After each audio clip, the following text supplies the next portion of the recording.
دیکھیے گزارش یہ ہے کہ ہم نے پچھلے کئی ہفتوں سے بلکہ کئی مہینوں سے یہ دیکھا کہ جو پی ٹی آئی لائلسٹ تھے، خاص طور سے جو وہ جس کو کہتے ہیں نو رتن ہوں یا جو ہیرے تھے خان صاحب کے، وہ کس طریقے سے پریس کانفرنسز کر کر کے جان چھوڑ کے اپنے اپنے گھونسلوں میں جا بسے ہیں. جی. اور دوسرا مزید کچھ پریس کانفرنسز بھی ہونے والی ہیں، یہ میں خبر بریک کر رہا ہوں آپ کو.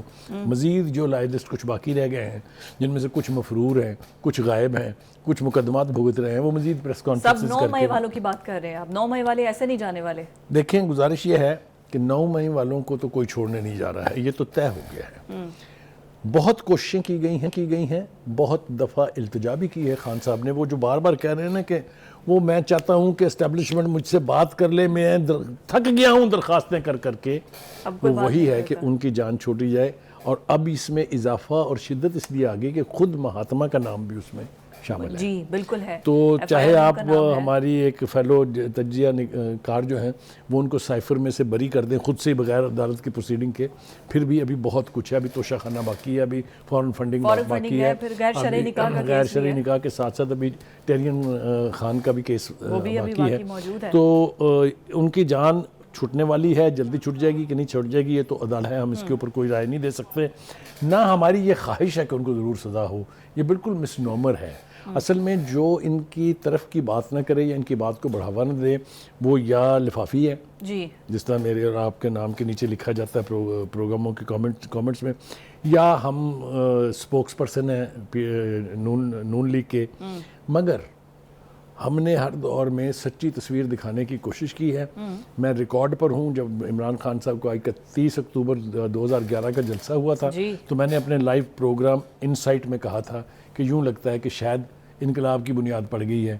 لیکن یہ میرا جو تاثر تھا یہ زیادہ دیر قائم نہیں رہا، اس لیے انہوں نے پھر اس کے بعد وہی سب کچھ کیا جو باقی کی روایتی آپ پارٹیاں بھی فالوور تھے نا ان کے، باتوں میں آئے پھر اس کے بعد مانا آنکھوں سے پٹی اتری. تسلیم کر رہا ہوں جی، تسلیم کر رہا ہوں. لیکن میرا نہیں خیال تھا کہ وہ الیکٹیبلز کو لینے کے لیے مائیگریٹری برڈز کو اپنے ارد گرد جمع کریں گے. اور انہیں تو ایک وقت میں یہ بھی یاد نہیں تھا کہ کس کس کے گلے میں پٹا ڈالنا ہے. جی جب لوگوں کا جہاز بھر کے یہی جہانگیر ترین صاحب لے کے آئے تھے. ابھی پھر سر الیکشنز کی بات ہو رہی ہے تو میں یہی آپ سے جاننا چاہوں گی کہ بلومبرگ کا ایک حصہ تو ہم نے بتا دیا مقبولیت والا، اور یہ سب ایک بڑا امپورٹنٹ ہے کہ سبسڈیز ختم کرنی پڑیں گے، ٹیکس مزید لگانے پڑیں گے. یہ کوئی آسان گورنمنٹ نہیں ہوگی. تو اگر ایکسپیکٹڈ پی ایم ایل این کی گورنمنٹ آتی ہے، یہ بلومبرگ نے نہیں کہا، بلکہ اگر آپ نے ریسنٹلی شہباز شریف صاحب کا انٹرویو دیکھا ہو یا جو جلسے کیے ہیں اس میں جو گفتگو ہو رہی ہے، یا جو پی ٹی آئی کے جو پی ایم ایل این کے جو اکنامک ایکسپرٹس ہیں ان کی گفتگو اگر آپ سامنے رکھیں، چاہے وہ احسن اقبال ہیں، وہ سب کہہ رہے ہیں کہ it's not going to be easy. اس لیے کہ آپ نے جس ٹرمز کے اوپر الٹیمیٹلی معاہدہ کیا ہے جو کہ پی ٹی آئی پہلے کر کے مکر گئی تھی، تو اس کی کچھ تقاضے تو ہیں جو آپ کو پورے کرنے پڑیں گے.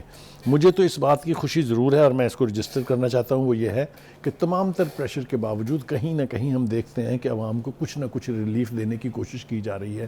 پیٹرول کی قیمتوں میں جس طریقے کی کمی ہوئی ہے، 30 روپے ایک دفعہ، 12 روپے ایک دفعہ، پھر 10 روپے ایک دفعہ، پھر 8 روپے ایک دفعہ، تو بٹ سٹل ہمارے جو اکنامک اشاری ہیں نا بخاری صاحب وہ یہی بتا رہے ہیں. میں چاہوں گی کوئکلی آپ اس پر آئیں کہ مہنگائی کو پچھلے 5 سال کی اگر دیکھیں، پی ڈی ایم کی گورنمنٹ میں ایکسیسو مہنگائی، اس سے پہلے پی ٹی آئی کی گورنمنٹ میں حد کی مہنگائی. اب وہ کہہ رہے ہیں کہ نواز شریف کی واپسی شاید ایسا ہے کہ ہماری جو اکنامک کنڈیشن ہے وہ بہتر ہو. دیکھیں گزارش یہ ہے ہم ایک غلطی کرتے ہیں، وہ یہ ہے کہ ہم مہنگائی کے اعتبار سے صرف 16 مہینے کی کارروائی جو ہے اس کو فوکس کرتے ہیں. اس سے پہلے والی حکومتوں نے کیا چاند چڑھائے ہیں اس کا ذکر کرنا مناسب نہیں سمجھتے. مہنگائی کا طوفان جو ہے وہ پی ٹی آئی کی حکومت کے دور سے اٹھا تھا اور اس حد تک پہنچ گیا تھا کہ خود تسلیم کیا خان صاحب نے اپنے ویڈیو سپیچز میں کہ مہنگائی بہت زیادہ کے علاوہ ہم ڈیفالٹ کے کنارے پر کھڑے ہوئے ہیں. آپ کو میں یاد دلا دوں کسی وقت یہ ویڈیو بھی ہم دکھا دیں گے ان کی کہ اپنے دور میں ایز پرائم منسٹر وہ کہہ رہے ہیں کہ ہمیں یہ معاہدہ کرنا پڑے گا اس لیے کہ ہم ڈیفالٹ کے کنارے کھڑے ہیں. لیکن اب تو وہ کریڈٹ اس چیز کا لیتے ہیں کہ تب ڈالر کیا تھا اور اب ڈالر کیا ہے. دیکھیے جو پھر یہ اس کا بھی ذکر کریں کہ انہیں ڈالر کس ریٹ پر ملا تھا اور پیٹرول کی قیمت کیا تھی. ٹھیک ہے، یعنی ڈالر جو ہے وہ 106 روپے سے کم تھا اور 76 روپے لیٹر پیٹرول تھا، وہ بھی تو انہیں کو ملا تھا نا، چھوڑ کے کیا گئے ہیں وہ بھی ذرا نکال لیں. جی بالکل وہ ثابت. تو پرفارمنس کے اوپر ایونچولی پرفارمنس کو اگر چھوڑے، عوام صرف یہ جاننا چاہتی ہے مہنگائی کم ہوگی کہ دیکھیے یہ مہنگائی اگر کم نہیں ہوگی، اگر کوئی بھی حکومت چاہے وہ نون لیگ کی ہے، چاہے وہ پیپلز پارٹی کی ہے، چاہے وہ پی ٹی آئی کی ہے، اگر مہنگائی کم نہیں ہوگی تو ان کے دن گنے جائیں گے. جو ہی وہ حکومت میں آئیں گے اس کے بعد سے کاؤنٹ ڈاؤن ول بگن. مہنگائی تو انہیں کم کرنی پڑے گی ورنہ کوئی پولیٹیکل گورنمنٹ جو ہے وہ پاور میں نہیں رہ سکتی. اصل میں یہی تو پرفارمنس ہے جو ان کو دکھانا ہے. کریکٹ. بالکل ٹھیک ہے بخاری صاحب. لاسٹلی ہمارے پروگرام میں ہم ہمیشہ نتن یاہو کی ہٹ دھرمیوں کی بات کرتے ہیں.